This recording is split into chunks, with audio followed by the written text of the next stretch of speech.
Good morning, students. Today we will start with the literature portion, and I'm starting with the book, supplementary book, Footprints Without Feet. Now, if you come to the content page, alright, I would like to tell you that the CBSE has deleted chapter number 3, chapter number 4, and chapter number 10. Now we are really blessed that none of the chapters were deleted that we have done in the month of April and May. So all our hard work is still there intact, and today we will start with the 5th chapter, Footprints Without Feet. Now this chapter, this is an excerpt from the novel The Invisible Man, written by H.G. Wells. This episode unfolds the mystery behind the invisibility of Griffin the scientist, who misuses his power to make himself invisible. The episode also describes the misdeeds of Griffin and the numerous ways in which he causes trouble to other people. Now, this story also describes the reaction of innocent people of Epping to the strange phenomenon of invisibility of a human being. Now, as I have already told you that this story is written by Herbert George Wells, most commonly known as H.G. Wells. He was a prolific English writer of fiction and non-fiction. He is best known for his science fiction novels and uncanny predictions about the future. His first novel was The Time Machine. Now, before we move forward, let me tell you about the message that this story wants to convey. Now, through this story, the author wants to convey the message that absolute power corrupts a person. So a person who is responsible should be given power. Another message that this story wants to convey is that every achievement should come with a sense of responsibility and commitment. And dear students, if you are aware about the Spider-Man series and the comics, alright, you are aware about this great line that with great power comes great responsibility. And this is what we are going to read in this chapter. Now let me begin with the text. I will be reading the paragraph and I will be explaining to you each paragraph.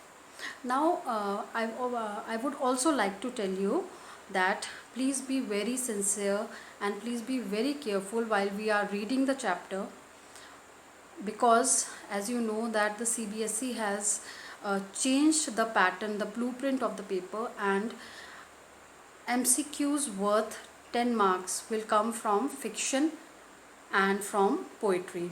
So if you don't want to lose those 10 marks, you have to be very aware about all the things in this chapter and all the chapters that are coming. So let's begin with the reading of the text. So students, I am starting with the box here that is given. Let me read what's written there. Can a man become invisible? This is the story of a scientist who discovers how to make himself invisible. Does he use or misuse his discovery? Now, quickly, let's read what is written here. Read and find out. Okay, these two questions are there and you have to find the answer to these questions in the text that is after the questions. Now, let's read the first question. How did the invisible man first become visible? The second question is, why was he wandering the streets? Alright, now let's start with the chapter. Please be ready with your pencil. The two boys started in surprise at the fresh muddy imprints of a pair of bare feet. What was a barefooted man doing on the steps of a house in the middle of London? And where was the man? Alright, so here the author is starting and introducing two boys to you who are surprised to find out some muddy footprints. Alright, but what is special about these footprints? It is special because they are barefooted. Alright, barefooted means the man was not wearing any shoes. Okay, and they were surprised because it was in the middle of London, and if you know London, the climate in London is very cold. So they were thinking, they were analyzing what was a barefooted man doing in the middle of London, and they wanted to see that man. Where was that man? Okay, let's move to the next paragraph. As they gazed, a remarkable sight met their eyes. A fresh footmark appeared from nowhere. So as they must be discussing among themselves, they saw that suddenly what happened? A fresh footmark appeared from nowhere. Okay, there was a footmark, but there was no one to make that footmark. Further footprints followed, one after another, descending the steps and progressing down the street. The boys followed, fascinated, until the muddy impressions became fainter and fainter and at last disappeared altogether. Alright, so what happened? Now the footprints started appearing one after the other, and they started moving down the steps. Alright, they started descending down the steps.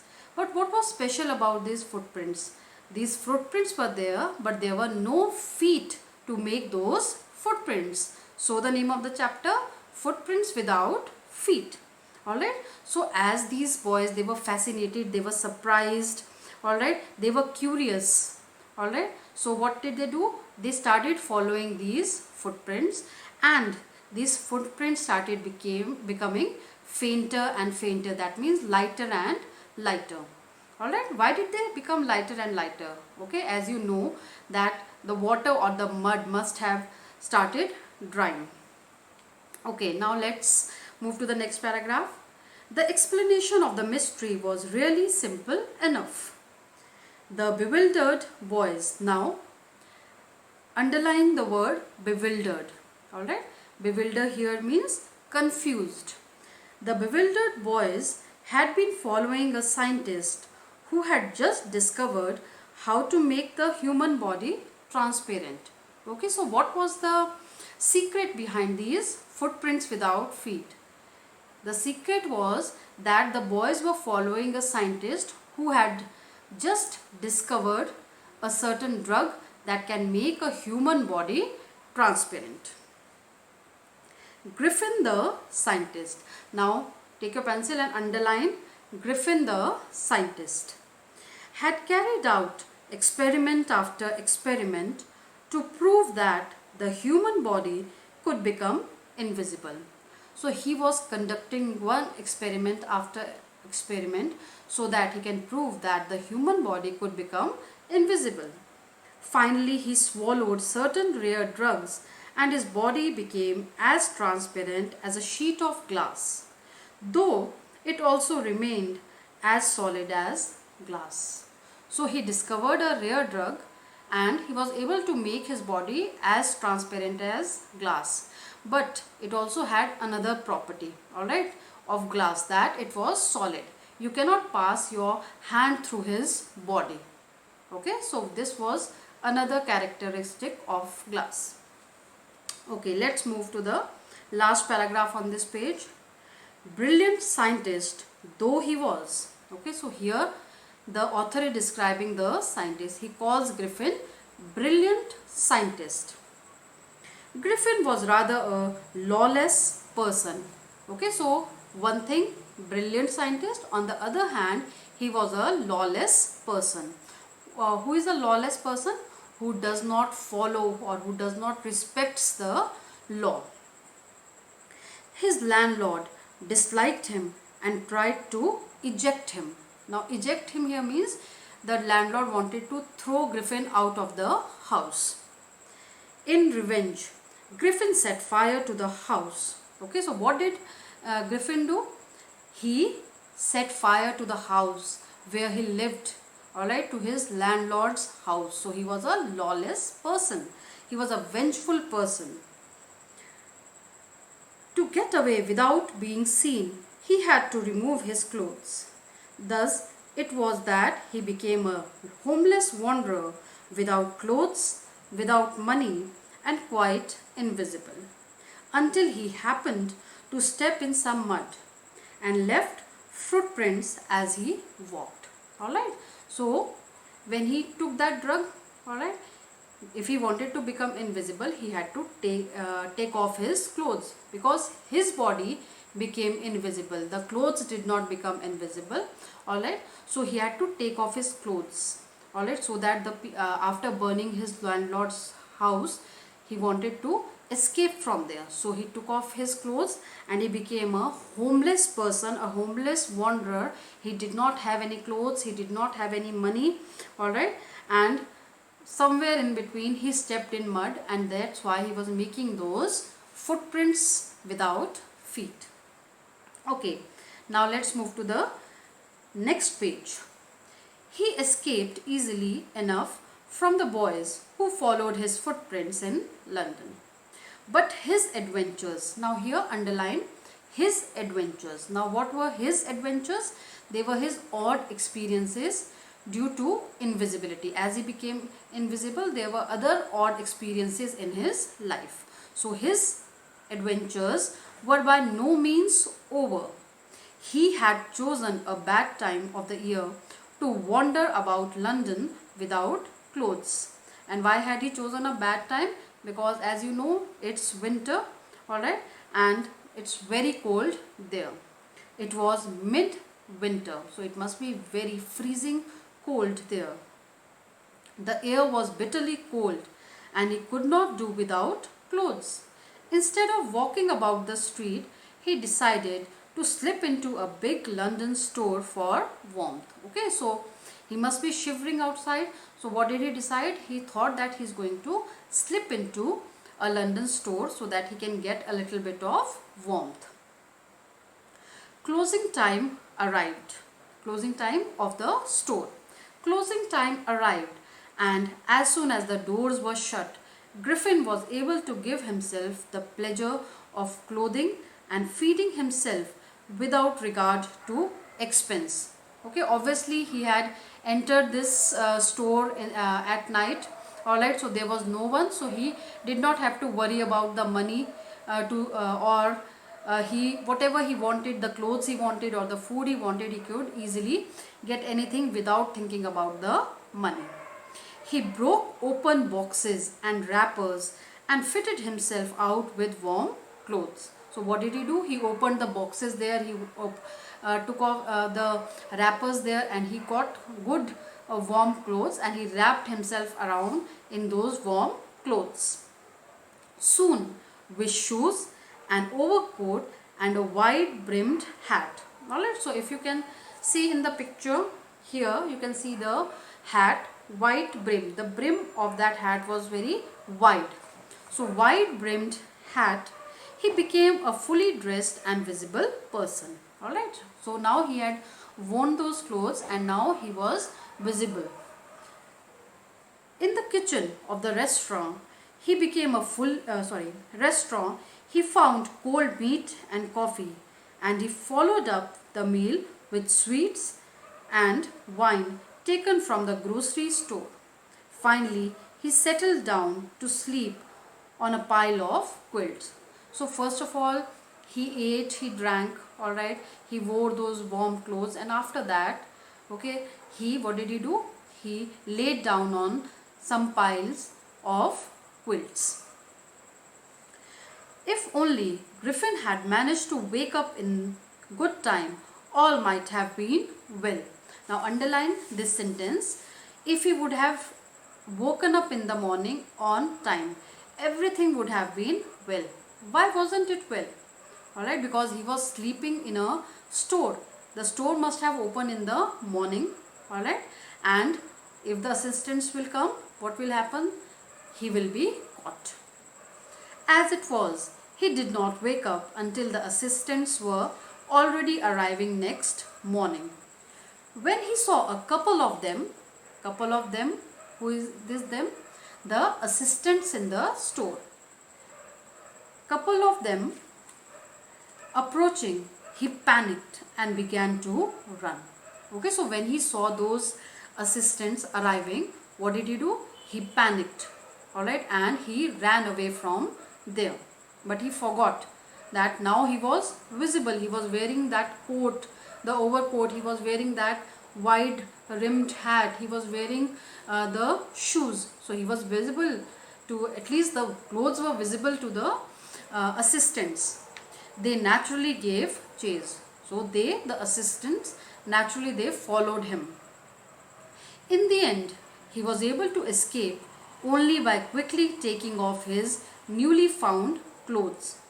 So once more, he found himself invisible but naked in the chill January air. So again, how did he escape? He took off all his clothes and he again became invisible and he escaped from there. But what was the drawback of that? Again, in that chilly winter January, he was again naked in the streets. Let's move to the next paragraph. This time, he decided to try the stock of a theoretical company in the hope of finding not only clothes but also something that would hide the empty space above his shoulders. So now he decided, alright, that instead of robbing any store, what is he going to do? He is going to rob a theater company. Alright, why? Because he wanted to hide his face, alright, the space above his shoulder. Alright, so his face also became invisible. So he wanted to hide the face. There was simple space even if he was wearing this overcoat and he was wearing a hat, but the face, okay, was invisible and he wanted to hide it. So he decided to rob a theater company because he was sure that he is going to get some props there. Shivering with cold, he hurried to Drury Lane, the center of the theatre world. He soon found a suitable shop. He made his way invisible upstairs and came out a little later wearing bandages round his forehead. Okay, so now take your pencil and underline wearing bandages round his forehead, dark glasses, false nose, big bushy side whiskers and a large hat. So what are the things that he stole from the this shop? First thing was the bandages. What did he do? He took the bandages and he wrapped it around his forehead. So he was wrapping it around his forehead. On his head he could put a hat. Alright, the forehead he covered with bandages. Then he wore dark glasses. Alright, and then he put a false nose. Okay, and then he also put bushy side whiskers. Now what are side whiskers? Sometimes if you see here, around here, okay, they are coming out, they are the side, bushy side whiskers, and a large hat. Why? Because he wanted to hide his face, that empty space above his shoulder. To escape without being seen, he carelessly, now underline carelessly here, carelessly, that means without even giving any thought. He was very careless. Alright, he attacked the shopkeeper from behind, after which he robbed him of all the money he could find. Alright, so now just give me two reasons why did he attack the shopkeeper from behind. Alright, one thing is he wanted to rob his money. Alright, and the second thing was that he wanted to escape from there unseen. Alright, so he hit the shopkeeper so that he can easily escape from there without being seen. And the second thing is there that he wanted to rob the money, and he was very callous and very careless in doing this. Alright, so today I am going to stop Here I want you to just go back and read the two questions and find out the answer in this passage. Alright, so until next video, I hope you are going to revise this chapter. Thank you.